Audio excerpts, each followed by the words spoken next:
Kita lanjut ke nomor 14 nih, teman-teman.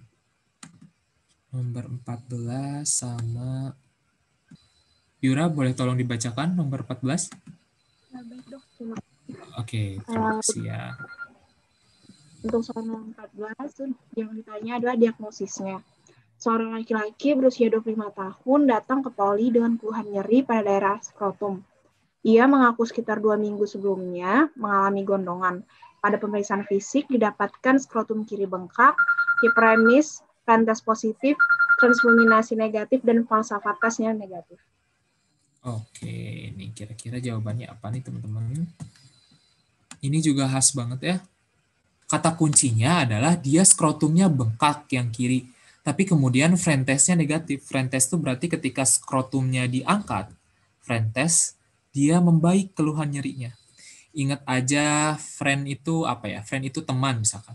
Berarti kalau kita lakukan terus positif, dia membaik. Frentesnya membaik. Frentesnya positif berarti nyeri skrotumnya membaik. Kira-kira diagnosisnya apa nih kalau membaik dengan frentes? Oke, jawabannya udah benar ya. Jawabannya adalah epididymoorchitis sinistra. Oke. Bedanya dengan torsiotestis apa? Ya bedanya itu tadi. Kalau misalkan torsiotestis dengan frentes diangkat, dia malah makin nyeri ya. Nggak membaik keluhan nyerinya. Oke, kita bahas langsung ya. Nah, epididymoorchitis. Di sini juga pasiennya ada riwayat mengalami gondongan 2 minggu yang lalu nih.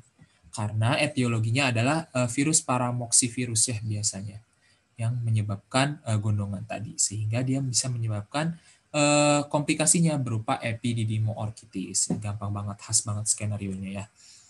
Terus faktor risikonya apa sih? Imunisasi mamsnya tidak adekuat, usia lanjut, ISK berulang, berganti-ganti pasangan seksual, ataupun riwayat EMS juga bisa menyebabkan epididymoorchitis. Oke, manifestasi klinisnya yaitu tadi bengkak di skrotum, ada demam, dan nyeri pada testis juga.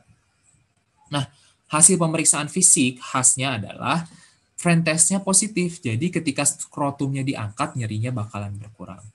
Dan refleks kremasternya normal. Nah, kita bedakan aja nih pembesaran testis yang sifatnya nyeri dan juga asimetris. Ada torsio testis, ada torsio appendix testis, dan ada epididymitis atau epididymoorchitis.